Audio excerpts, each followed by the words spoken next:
11과 하나님 새 언약을 주시다. 우리 신학적 주제 같이 읽어볼까요? 시작. 새 언약으로 하나님 법에 순종할 수 있게 도우시는 성령님이 우리 안에 임하십니다.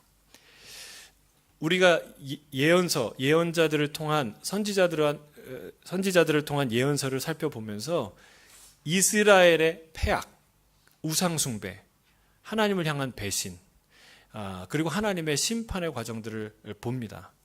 근데 하나님이 그 모든 과정 가운데 심판하시죠. 정말 이 예레미야를 요즘에 계속 읽고 들으면서 정말 이처럼 힘든 인생을 산 사람이 또 있을까? 슬픔과 눈물이 그냥 입에 뱄어요. 늘 정말 여러분 한두 사람하고 싸워야죠. 100명이 있으면은 한 사람하고 싸우는 것도 힘든데 이 예레미야는요, 나 외에 99명과 싸웠어요. 심지어는 가족들과, 마을 친구들과, 그리고 마을에 있는 모든, 이게 제사장 가문이었거든요. 모든 제사장, 그 친구 아빠들, 아빠 친구들이죠. 아빠 친구들. 그런 사람들하고 다 친척들하고 싸우고 비난받고 얼마나 힘든 인생이었을까. 눈물이 많은 인생, 눈물의 선지자 예레미야. 그런데 하나님이 준엄한 심판으로 경고하시고 또 이스라엘 가운데, 예루살렘의 유대 가운데 심판을 내리시지만, 그러나 여기에 결정적으로 아주 중요한 하나님의 새로운 언약이 나타나요. 그러니까 멸망 자체, 심판 자체가 하나님의 뜻이 아니라는 거예요. 결국은 우리를 구원으로, 우리를 새로운 이 언약의 길로 우리를 인도하시는 게 그게 하나님의 뜻이다. 그래서 그 언약이 예레미야를 통해, 에스겔을 통해서 선포되는데, 특히 이 예레미야를 통해서 오늘 우리가 살펴보겠습니다. 자, 우리 119쪽에 여기 그 인용말 중에 라비 제커라이어스가 쓴 말이 있어요. 우리 같이 한번 읽어볼까요? 시작. 예수님은 나쁜 사람을 선하게 만든 일이 아닌 죽은 사람을 살리는 일을 하십니다. 여러분, 하나님의 궁극적인 목적이 뭐냐? 이거예요. 하나님은 우리를 업그레이드 시키는 게 아니라 완전히 다른 존재로 만드시는 거예요. 할렐루야. 여러분, 이게 새 언약이에요. 새 언약이에요. 내가 율법을 좀 더 잘 지키고 내가 예전보다 좀 더 선한 존재로 개선시키는 게 하나님의 목적이 아니라, 예수님의 목적이 아니라 우리를 완전히 새로운 존재로 만드시는 거예요. 저는 그리스도 예수 안에서 우리는 완전히 새로운 피조물, 새로운 사람, 새 사람이 된 줄로 믿습니다. 하나님이 그렇게 우리를 만드시고 그렇게 만들어 가고 계시다는 사실이에요. 자, 특히 이 세 사람의 핵심적인 이야기가요, 마음에 관련된 문제입니다. 첫 번째로 죄가 새겨져 있는 마음의 문제에 관해서 예레미야는 말하고 있어요. 예레미야 17장 1절에서 10절 같이 읽겠습니다. 시작. 금강석 끝 철필로 기록되되 그들의 마음판과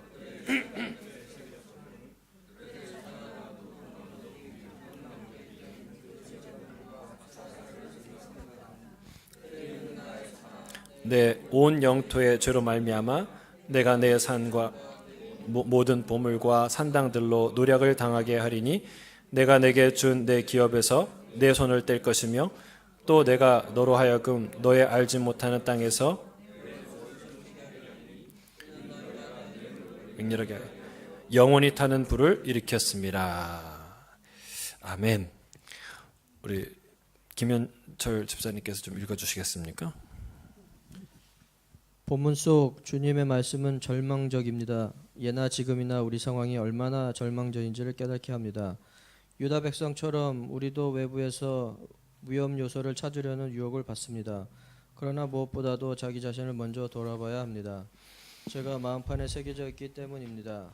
창세기 3장의 에단 동산 사건 이후로 계속 이런 식이었습니다. 죄에 관한 헬라어의 정의는 빗나가다입니다. 우리는 영원히 주님을 예배하고 기뻐함으로써 하나님을 영화롭게 하기 위해 하나님의 형상으로 창조되었습니다. 그러나 그 뜻에서 제대로 빗나가 버렸습니다. 돈이든 섹스든 다른 가짜 신들을 예배하고 전능하신 하나님보다 햄버거가 주는 하찮은 즐거움을 기뻐하기로 선택한 것입니다. 빗나가다, 이것이 바로 우리가 처한 광범위한 상태를 드러내는 한 네. 단순한 정의입니다. 자, 예레미야가 선포하는데 유다의 죄, 이스라엘의 하나님 백성의 죄는 금강석 끝 철필로 기록되되, 철필로 기록된다는 게 뭐예요? 이거는 돌에다가, 예? 그리고 철에다가도 새기는 거예요. 뭐라고 새겼습니까? 그 마음판과 그들의 제단에 새겨졌는데, 여러분 무슨 죄를 져요? 그들의 자녀가 높은 언덕 위 푸른 나무 곁에 있는 그 제단들과 아세라들을 생각하는, 늘 우상 숭배, 늘 세상 생각한다는 거예요. 성전에 와서도 예배를 제사를 드리면서도 율법을 배우면서도 늘 마음은 어디에 가 있어요? 아세라 제단에 가 있고 바알의 제단에 가 있고 세상 제단에 가 있다는 거예요. 여러분 그게 그러니까 부인할 수 없는 명확한 죄가 그들 마음판에 확고하게 새겨져 있다. 여기 이제 그런 말로 시작하잖아요. 본문 속의 주님의 말씀은 절망적입니다. 그러니까 이스라엘은요 절망적인 상태였어요. 또한 이스라엘이 상징하는 죄인의 우리 인간의 모습은 절망적이라는 사실이에요. 이 죄의 헬라어는 하마르티아라는 말인데 이 말은 빗나가다, 그러니까 관역에서 빗나가다, 이런 뜻이에요. 빗나가다. 이게 하나님이 그려진, 하나님이 생각하는 의도 외에 다른 의도로, 다른 길로 우리가 나간다는 거예요. 이사야 51장이죠. 51장에 우리를 어떻게 표현합니까? 각기 양들이 제 길로 가거늘. 각기 양이 제 길로 가거늘. 그러니까 자기 길로 가는 거예요. 목자 따라가지 않고 생명의 길로 가지 않고 안전한 길로 가지 않고 자기가 원하는 대로, 자기가 좋다고 여기는 그 길로 가는 모습, 그게 아름다운 모습이 아니라 그게 철저한 그 죄의 모습이다라고 성경은 말하고 있는 거예요. 그러니까 마이웨이라는 얘기를, 그 노래는 참 아름답잖아요. 제가 참 너무 좋아했는데 이런 걸 묵상하고 그 노래를 들으니까 이것처럼 하나님 듣기 싫은 노래가 없는 거예요. 마이웨이. 니네가 마이웨이 가지 않았냐? 네 길로 가지 않았냐? 죽을 때까지 가잖아요. 그 노래 들으면. 그렇죠? 끝까지 가잖아요. 돌아오지 않고 회개하지 않고 주님 길로 가지 않고. 그게 우리의 인생이다. 그게 죄인이다. 자, 우리는 죄가 행동보다는 상태에 가깝다는 사실을 기억할 필요가 있습니다. 그러니까 이런저런 행동을 범하는 이게 죄다. 뭐 술 먹는 게 죄다. 거짓말하는 게 죄다. 사기치는 게 죄다. 이런 하나하나 행동 자체가 죄가 아니라 어떤 상태나 태도가 죄라는 사실을 기억해야 될 필요가 있다는 거예요. 물론 하나님의 계시된 뜻에 어긋나는 구체적인 행동을 하는 것 역시 죄입니다. 그러나 우리가 그렇게 행동하는 것은 우리 안에 죄성이 있기 때문이라는 거예요. 그 다음에 중요한 얘기 하죠. 달리 말하자면 죄를 지어서 죄인이 되는 것이 아니라 죄인이기 때문에 죄를 짓는다는 것입니다. 이것은 유전입니다. 인류의 부모로부터 내려온 영적인 의미에서 죄성의 DNA를 물려받은 것입니다. 여러분, 우리가 이러한 철저한 죄인이라는 사실을 알까요? 모를까요? 예, 성경이 얘기하니까 마지못해서 우리가 수긍하지 우리가 이 죄인이라는 것을 잘 몰라요. 뒤에도 그러잖아요. 예, 조금 이따 읽겠지만 만물보다 거짓되고 심히 부패한 것은 마음이라 누가 능히 알리오마는, 모른다는 거예요. 세상에 누가 능히 그것을 알겠느냐? 아무도 모른다는 거예요. 다 아는 것 같지만 내 마음이 부패하여 있구나 여러분 생각하는 거, 그게 사실은 어떤 의미에서는 굉장히 가식적이고 굉장히 정직하지 않은 생각이라는 거예요. 여러분 생각해 보세요. 내 마음이 만물보다 더 더럽고 추한 것으로 묻어 있다. 만약에 진짜로 그렇게 생각한다. 그러면 여러분 가만히 있겠습니까? 여러분 만약에 얼굴에 먹이 묻었어요. 참 제가 그 똥이라고 얘기하고 싶은데 그러면 좀 너무 지나치니까 정말 더러운 게 묻었어요. 그러면 여러분 더러운 게 묻었구나. 아휴 더러운 것. 그리고 끝나겠습니까? 얼른 가서 씻어야 돼요. 가만히 못 있어요. 제가 캄보디아에서 쓰레기 매립장에 갈 때를 잊지 못합니다. 우리 허 선생님과 함께 갔었는데 허 선생님의 그 쓰레기 매립장 산으로 오르는 길을 잘못 들으셔서 잘못 디디셔서 그 상상만 해도 벌써 인상이 지금 그 꾸정물, 그 더러운 냄새나는 물 안에 들어가셨어요. 발을 담그셨어요. 근데 쑥쑥 들어가는 거예요. 손을 잡아서 이렇게 했는데 여러분 그 냄새가 얼마나 지독하냐면요. 옷을 갈아입고 장화를 신고 갔거든요. 이게 쩌벅쩌벅 걸어가는데 장화 사이에 그 바닥에 있는 오물이 한 방울인가 튀었어요. 그런데 그거 버린 거 아니에요. 제가 가서 양말을 냄새를 맡아보니까 이거는 평소 맡을 수 없는 냄새예요. 그런데 그 안에 침례를 하듯이 세례를 받듯이 쑥 들어가셨는데 어떻게 하셨을까요? 아 더럽네. 그리고 하루 종일 다니셨을까요? 아니에요. 그 더러운 거 묻으면요 금방 가서 씻어야 돼요. 어디 씻을 데 없어요? 어디 물 없어요? 어디 갈아입을 옷 없어요? 여러분 성경이 말하듯이 만물보다 더럽고 부패한 것이 마음이다라는 것을 실제로 깨달으면 여러분 이렇게 멀쩡하게 앉아 계시겠습니까? 우리가? 아니에요. 우리가 멀쩡히 앉아 있는다는 건 무슨 얘기입니까? 모른다는 거예요. 마음이 얼마나 부패했는지, 마음이 얼마나 더러웠는지 아는 것 같은데 모른다는 거예요. 여러분 이게 적당히 넘어가서 그렇지 진짜 이거를 왜 모를까요? 예? 왜 모를까요? 예? 왜 모르냐면 거울을 안 보니까 모르는 거예요. 거울을 볼수록 보이게 되는데 거울을 안 보고 뭘 봅니까? 상대방을 보니까 다른 사람 보니까 나보다 더 더럽거든요. 아유 저렇게 더러운 사람이 정말 더러운 사람이 있나. 아유 난 저거보다 깨끗한데 이렇게 사니까 그걸 모르는 거예요. 여러분 우리가 거울을 보면 나를 보면 알게 되는 것이죠. 여러분 거울을 보는 게 뭐예요? 진리의 말씀, 진리의 거울을 보지 않으면 우리가 그것을 깨어날 수가 없는 거예요. 그 착각에서 깨어날 수가 없는 거예요. 여러분 어렴풋이 내가 죄인이라고 고백하지 마시길 바랍니다. 우리가 성경을 보면 볼수록 우리 죄악의 허물이 얼마나 부패하고 얼마나 더러운 것인지를 보게 되는 것이죠. 그 허물이 저 사람에게 있는 게 아니라 나에게 있다는 사실을 알게 되는 거예요. 그래서 여러분 우리가요 남 묵상하는 게 많을까요? 나 묵상하는 게 많을까요? 남 묵상하는 게 훨씬 많아요. 저 사람이 부럽고 그 사람이 못됐고 저 사람이 나를 상처 줬고 여러분 그거 너무 많이 묵상해요. 근데 여러분 말씀을 보면 나를 묵상하게 돼요. 왜? 말씀이 나를 향해 하는 말씀이니까. 말씀의 주어는 하나님이고 목적어는 너예요. 대상이 너예요. 그러니까 나니까 하나님이 말씀하시니까 들어야죠. 그 말씀을 들으니까 내 생각이 나는 거예요.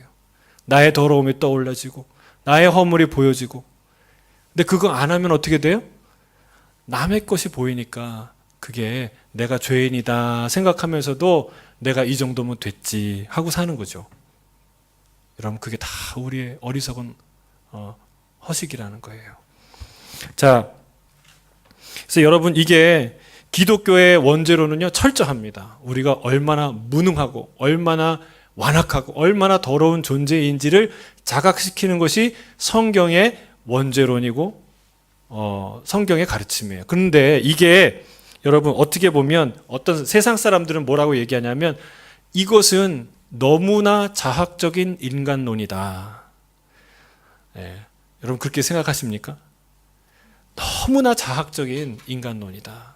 사실 이걸 얘기를 들으면 우울해요. 희망이 없어요. 근데 그 희망이 없는 지경, 그 얘기를 듣고 그 지경까지 이르러야 비로소 복음의 참 빛을 발견하게 된다는 사실이에요. 그게 역설이에요. 여러분, 내가 암에 걸렸는데 막 우는 사람을 향해서 나 이제 죽었구나 하고 우는 사람을 향해서 너는 참 자학적인 세계관을 가졌구나 이렇게 말하는 사람 있어요? 없어요. 왜? 암은 죽음에 이르는 병이니까. 그것을 깨달으면 여러분 긍정적인 사고 자체가 암을 이기고 치유하는 거 아니라는 거예요.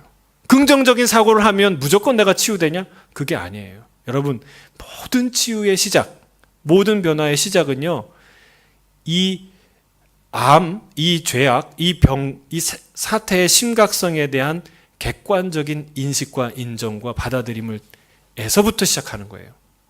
내가 환자인데 환자라는 것을 내가 인정하지 않으면 여러분 아무런 치료도 의미가 없어요. 내가 환자가 아니라고 무시하면서 약도 안 먹고 그냥 치료도 안 받고 운동도 안 하고 사는데 어떻게 치유가 되겠어요?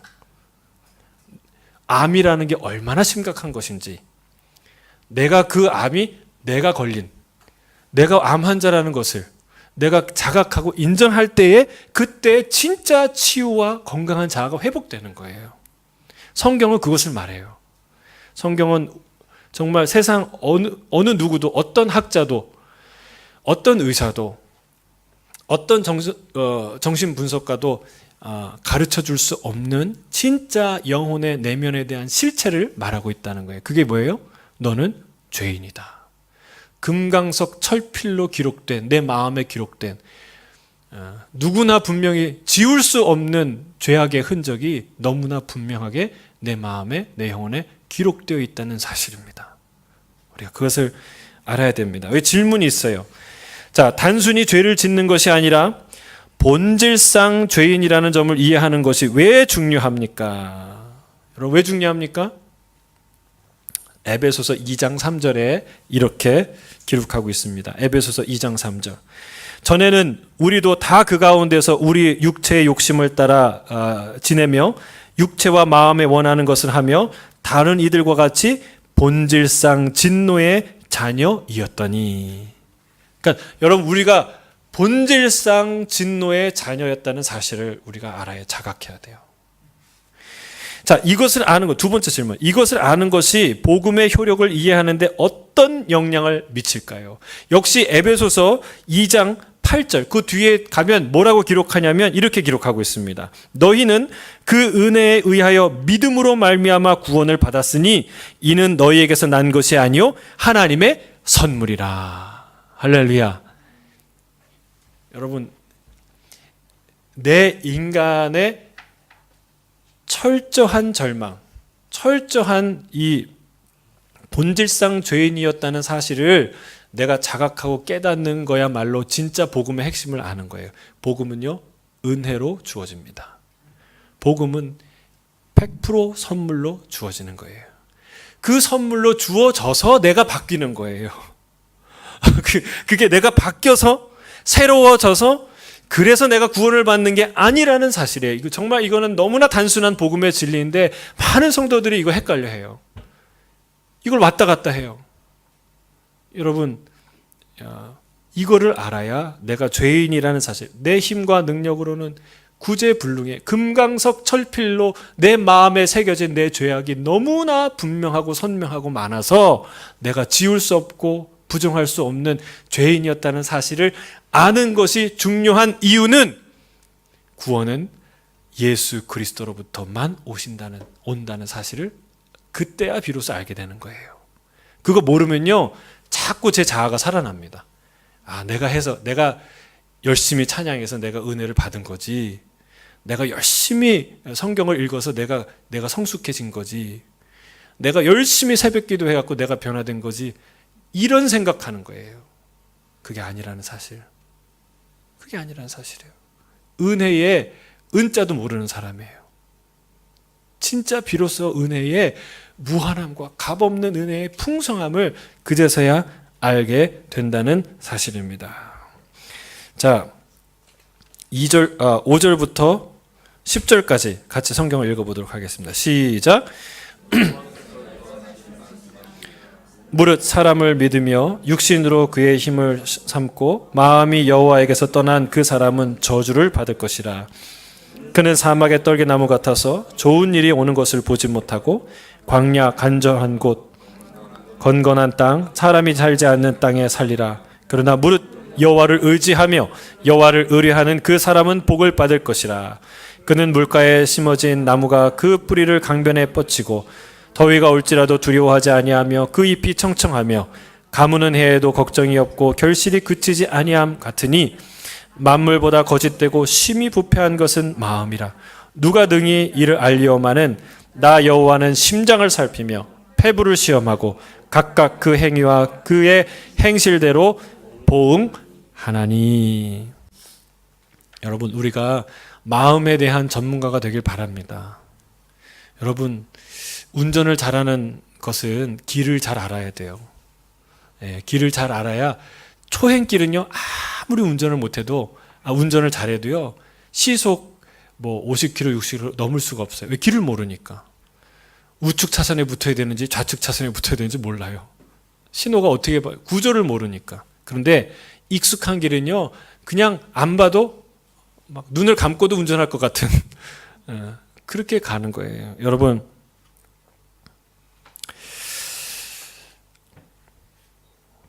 마음을 알아야 됩니다. 마음을 모르기 때문에 마음에 시기가 있고 질투가 있고 어리석음이 있고 세상적인 것들이 가득한데, 나는 하나님 사랑해, 나는 의로워, 나는 말씀을 사랑해, 이렇게 착각하며 살 수 있다는 거예요.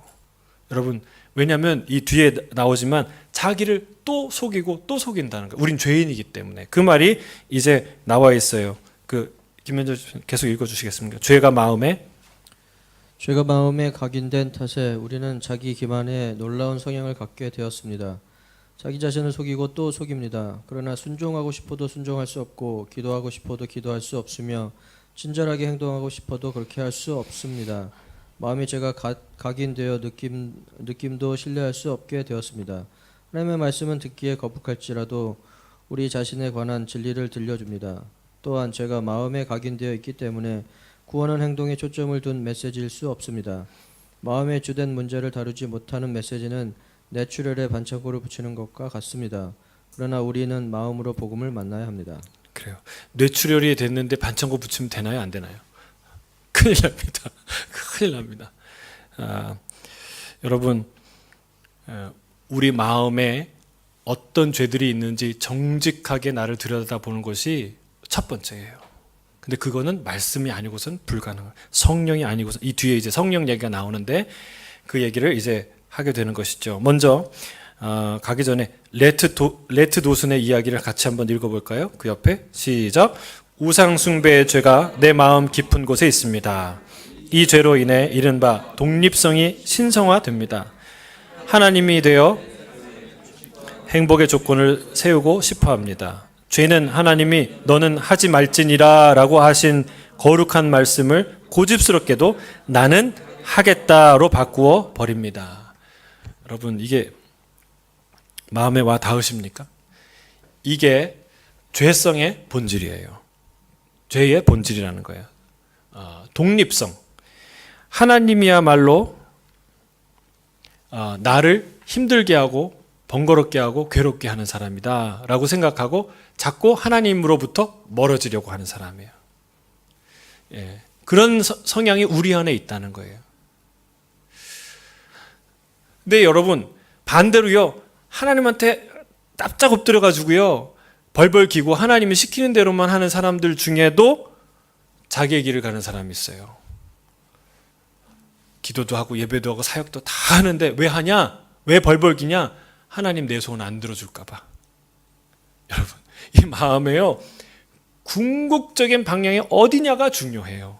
궁극적인 방향. 지금 뭐 하고 있느냐보다 궁극적인 방향을 어디를 향해 가고 있느냐가 너무 중요한 거예요. 그건 자기 마음에 있어요. 자기만 알아요. 그래서 여러분, 이 독립성, 하나님은 많이 가졌지. 하나님은 뭐 영화로우신지. 그건 나는 뭐야. 이런 서운한 마음 자체가 여러분, 죄성이라는 거예요.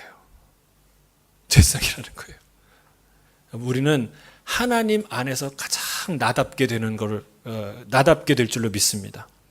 내가 어디에서 가장 나의 창의력을 발휘하느냐, 가장 나답게 되느냐, 나의 빛을 발하느냐, 그건 하나님 안에서예요. 예를 들면 물고기가 물 안에서 비로소 물고기답게 살아가듯이 여러분, 인간은 하나님 안에서만 자기답게 살아갈 수 있어요. 근데 하나님을 믿는다고 하는데 자기의 개성이 사라지고 나다워지지 않고 한다. 그러면 뭔가 이상한 거예요. 뭔가 잘못된 길을 가고 있는 거예요. 여러분, 하나님 안에 들어갈 때는 정말 나다워져요. 내가 나다워져요. 다윗은 다윗다워지고 요셉은 요셉다워지고 얼마나 눈부신 위대한 사람들입니까? 그러나 그들은 가장 하나님과 가까이 있었던 사람들이에요. 여러분, 물 안에 있어야 물고기가 물고기 답듯이 우리는 하나님 안에 있어야 나답게 된다는 사실입니다. 그래서 여러분, 하나님으로부터의 독립선언은 마치 물을 거부하는 물고기와 같고 포도나무를 거부하는 가지와 같다는 거예요. 요한복음 15장 6절에 뭐라고 얘기합니까? 사람이 내 안에 거하지 아니하면 가지처럼 밖에 버려져 뭐 하나니? 마르나니. 사람들이 그것을 모아다가 불에 던져 사르느니라. 여러분, 지금 당장은 내가 포도나무로부터 떨어져 있으면 지금 당장은 푸르른 것 같아요. 잘 사는 것 같아요. 그런데 반드시 말라요. 말라 비틀어져요. 말라 비틀어지면 그것은 땔감밖에 못 쓴다는 거예요.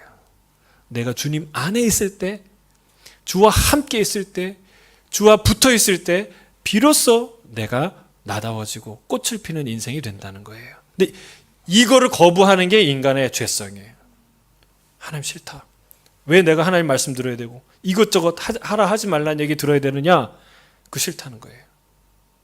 시드니 사는데 왜 시드니 경찰이 왜 나보고 이래라 저래라 하느냐? 이런 사람은 하나도 없는데 마치 그렇게 산다는 거예요.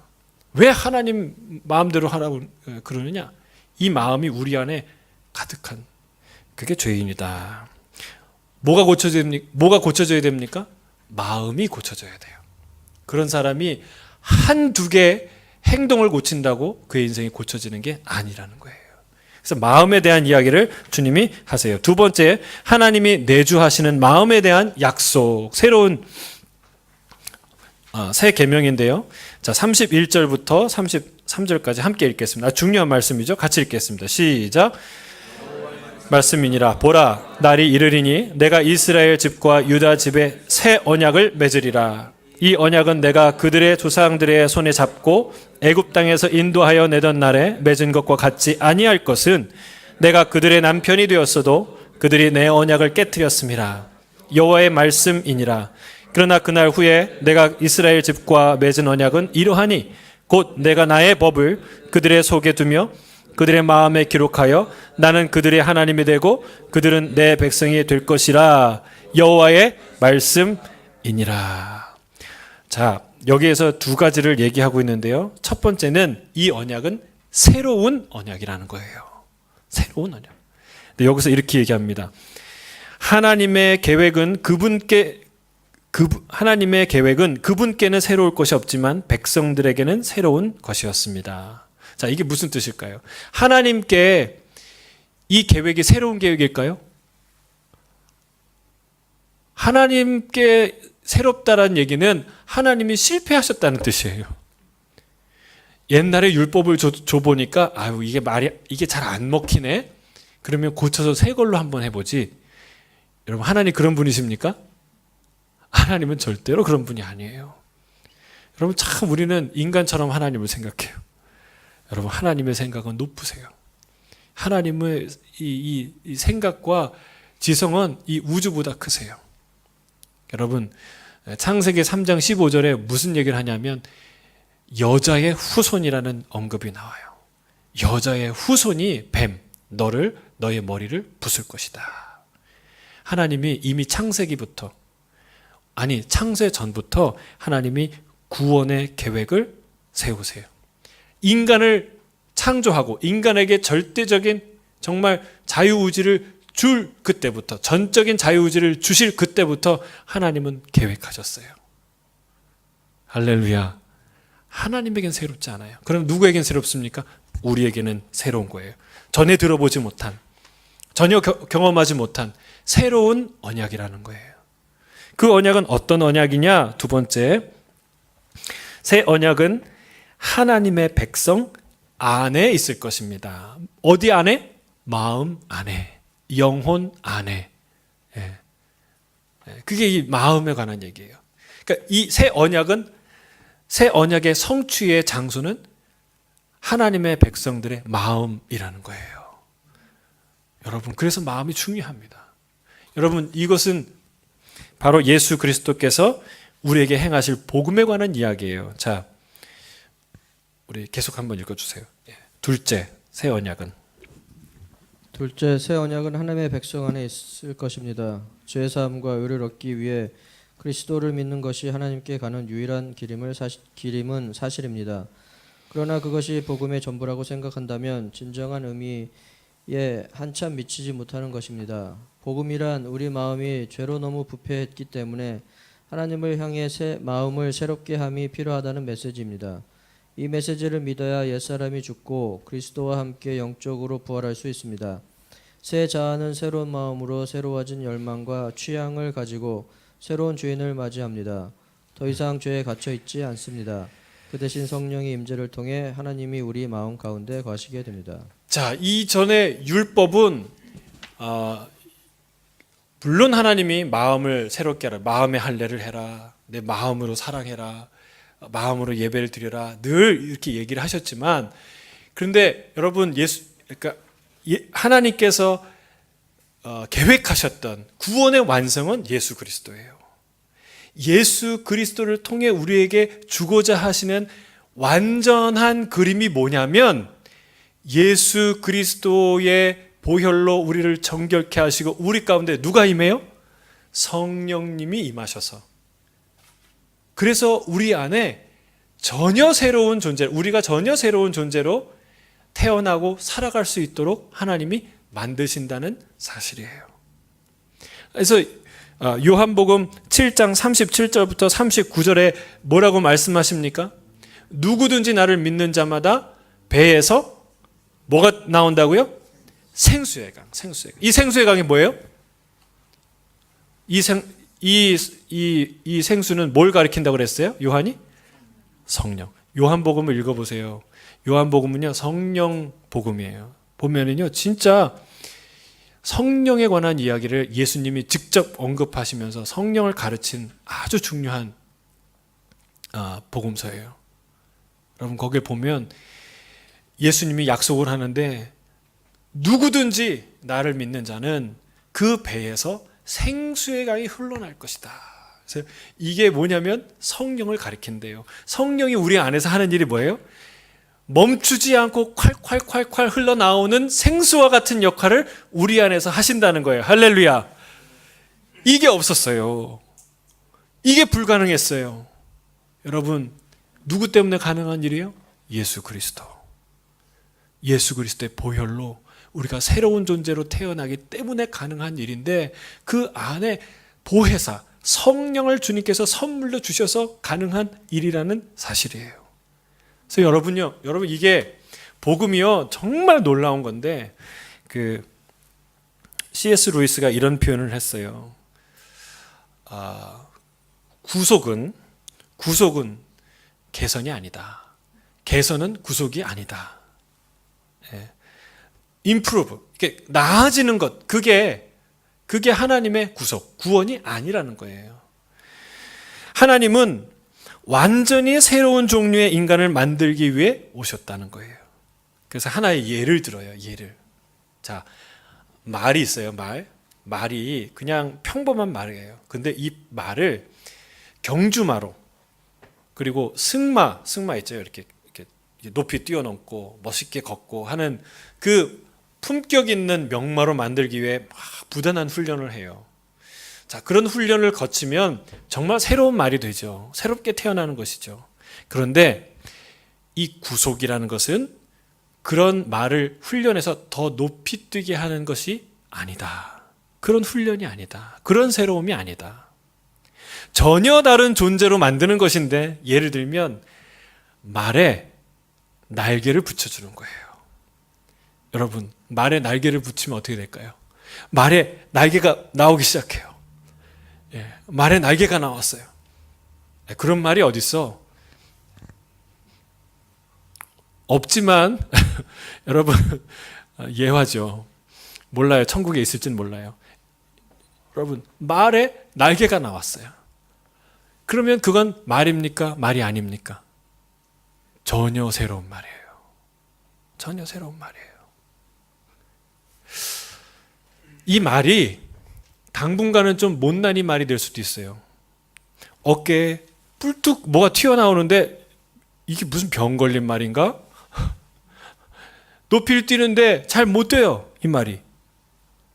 뭐 이상하게 되어서 아파서.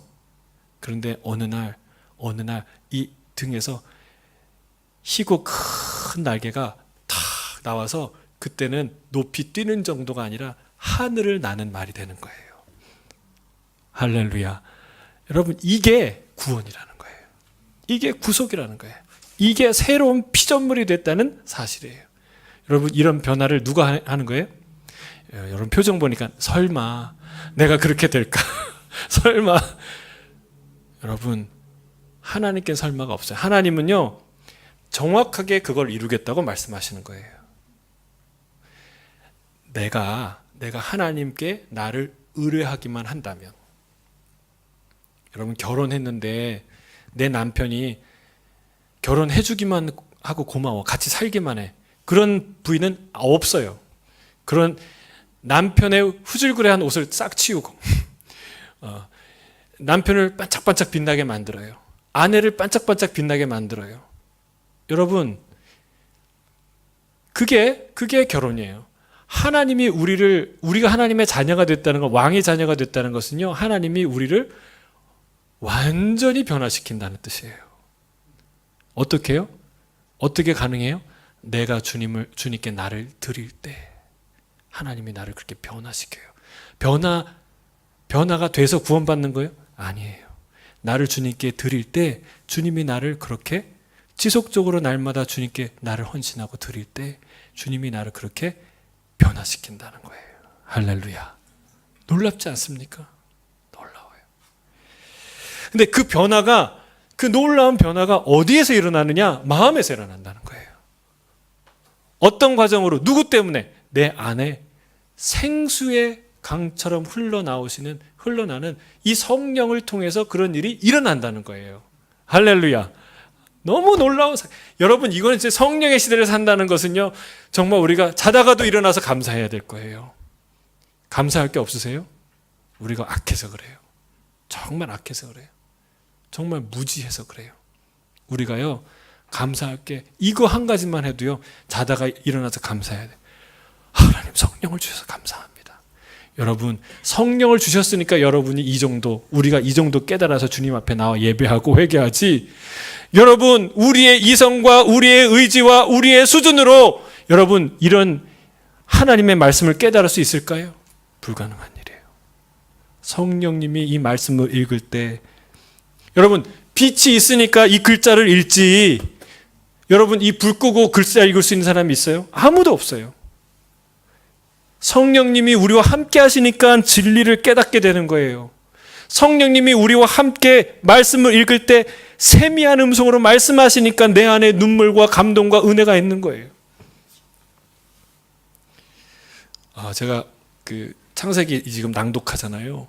요셉의 이야기를 하는데 자꾸 눈물이 나고 막 울컥울컥 하는 거예요. 계속 갈 수가 없어서 막 그냥 또 다시 녹음하고 다시 녹음하고. 여러분, 성령께서 성경을 읽을 때 우리에게 세미한 음성으로 터치해 주시니까 그런 은혜가 있는 거예요. 여러분, 우리가 똑똑해서가 아니래요. 여러분, 이게 얼마나 큰 은혜예요. 주님이 그래서 뭐라고 얘기하십니까? 내가 아버지께로 가는 것이 너희에게 축복이다, 복이다. 여러분, 예수님이 100년, 1000년 우리랑 같이 24시간 같이 있는 게 얼마나 큰 축복이에요. 아닙니까? 그런데 그거보다 더 큰 축복이 있는데 내가 보혜사 성령을 너한테 보내줄 거야. 여러분, 이 복을 누리고 사십니까? 할렐루야. 여러분, 이 복을 누리고 사십니까? 다 누리고 사시길 주님 축복합니다. 여러분, 우리가 성령을 발견해야 돼요. 성령을. 이 성령님의 은혜. 은혜의 시대에 살고 있어요. 성령의 시대는 놀라운 은혜의 시대예요. 얘기하는 거. 그게 복이다. 이게 하나님의 새 언약이에요. 언약의 핵심이에요. 네 마음의 생수의 강. 성령께서 역사하셔서 그 핵심 교리에 보면요, 성령이 우리 안에서 어떤 일을 하시는지 짧지만 아주 간략하게 정리해 놨어요. 같이 한번 읽어볼까요? 핵심 교리, 그리스도의 삶에서의 성령의 사역. 같이 읽겠습니다. 시작. 그리스도의 삶에서 성령님의 역사는 한 사람을 그리스도로 이끄는 구원 사역에서부터 그리스도를 점차 닮아가도록 하는 성화에 이르기까지 계속됩니다. 또한 성령님은 그리스도인에게 능력을 부어주시고 그들 안에 거하시며 그들을 위해 중보하시고 신자들의 위로자이신 성령님은 우리가 성경을 올바로 해석할 수 있도록 하십니다. 할렐루야. 여러분, 이 성령님이 하시는 일이 이렇게 많아요. 첫 번째는 구원에 이르는데 성령이 아니고서는 예수를 주라 고백할 자가 없느니라. 구원의 은혜를 성령을 통해서 얻게 되고, 두 번째는 성화, 점점 변화되는 이 성화를 얻게 되고, 세 번째는 능력을 우리에게 주시고, 네 번째는 우리를 위해 중보하시고, 우리가 한심한 일 할 때, 한심한 선택을 할 때 주님이 말할 수 없는 탄식으로 성령께서 우리를 위해 중보하시고 말려주시고 기도해 주신다는 거예요. 그래서 여러분, 이 막강한 중보 기도자가 우리한테 있어요. 슬퍼하지 마세요. 우리는 혼자가 아니에요. 하나님 우리에게 최선을 주실 거예요. 이런 놀라운 분이 계세요. 자, 그 다음에 은사를 주시고, 각양 놀라운 은사를 주시고, 또 우리에게 위로를 주시고, 할렐루야. 하나님, 성령님은 위로하세요. 그 마음속에 하나님이 터치해 주세요. 그리고 놀랍게도 성경을 올바로 해석할 수 있는 진리의 길을 가르쳐 주신다는 거예요. 여러분, 이런 사람 하나 있었으면 좋겠지 않아요? 이 구원을 주고 우리를 성화시켜주고 우리에게 능력 주고 우리를 위해서 중보해주고 우리에게 은사를 주고 우리를 슬플 때 위로해주고 그리고 우리에게 진리를 가르쳐주는 어떤 사람이 있으면 좋겠다. 좋지 않겠습니까? 근데 그분이 있어요, 없어요? 있어요. 그걸 약속하는 거예요. 내가 새 언약을 너희한테 주는데 너희가 경험하지 못한 새 것이다. 그거는 너희 안에 부어질 것이다. 주님이 얘기하는데 지금은 그런 은혜의 시대를 살고 있어요. 할렐루야. 여러분, 우리 다윗의 시편을 이제 역대상을 보면서 여러분, 그 아삽이 그리고 다윗이 감사 시를 지어 찬양을 하는데 여러분 뭘 찬양합니까? 구원의 하나님. 구원의 하나님을 선포하고 찬양하고 기뻐하고 즐거워하고 감사하라는 거예요. 여러분, 하나님이 행하신 일은 그 구원은요, 한번 내가 그 프로세스 알았어. 내 이해했어. 나 마스터했어. 이게 아니라는 거예요. 내가 숨쉬고 있구나. 내가 살아있구나. 그분이 나와 함께 하시는구나. 그분이 지금 나를 만지시는구나. 그분이 나에게 속삭이시는구나. 여러분, 이거를 매일 매순간 선포하고 기뻐하고 즐거워하고 누리는 게 그게 구원이다라는 사실입니다. 세 번째, 자, 하나님을 아는 마음의 특권. 자, 31장 34절 같이 읽겠습니다. 시작.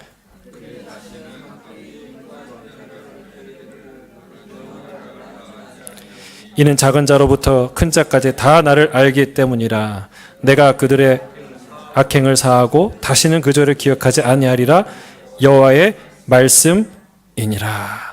여러분, 성령님은 예수 그리스도를, 하나님을 알게 하시는 분인 줄 믿습니다. 여러분, 주님을 알잖아요. 베드로가 얘기하죠. 너희가 예수를 만나지도 보지도 못했는데 그를 사랑하는도다. 여러분 주님 사랑하시죠? 아멘입니까? 우리 주님 사랑하시죠? 성령께서 그분을 알게 하시니까 가능한 일이에요. 요한복음 16장 13절에 이렇게 얘기합니다. 그러나 진리의 성령이 오시면 그가 너희를 모든 진리 가운데로 인도하시리니 그가 스스로 말하지 아니하고 오직 들은 것을 말하며 장래일을 너희에게 알게 하리니. 알게 하신다는 거예요. 성령님은 깨닫게 하시고. 뭐를요? 하나님을. 그래서 여러분 이게 굉장히 중요한데, 그런 마음이 회복돼서 성령께서 내 안에 중보하시고 새롭게 하시고 깨닫게 하셔서 뭘 하는 건가? 여러분 세 번째 단계가 아주 중요해요. 우리가 여호와를 아는 데까지 나아가게 되는 거예요. 여러분 이 안다는 것은 뭐냐면 아다라는 말이에요. 신부가 신랑을, 신랑의 신부를 아는 것처럼 아는다는 거예요. 그게 안다는 거예요. 한마디로 다른 말로 뭐냐면 하나님과의 친밀함이에요. 친밀함. 여러분 이게 생긴다는 거예요. 뭐 때문에? 하나님의 새 언약, 내 마음에 하나님이 부어주신 놀라운 생수의 강, 이 성령을 통해서 우리에게 비로소 가능해진 놀라운 선물이 뭐냐면 여호와의 친밀하심이라는 사실이에요. 자, 그 이야기를 밑에 기록하고 있습니다. 우리 김현준 집사님 한번 읽어주시겠습니까? 우리는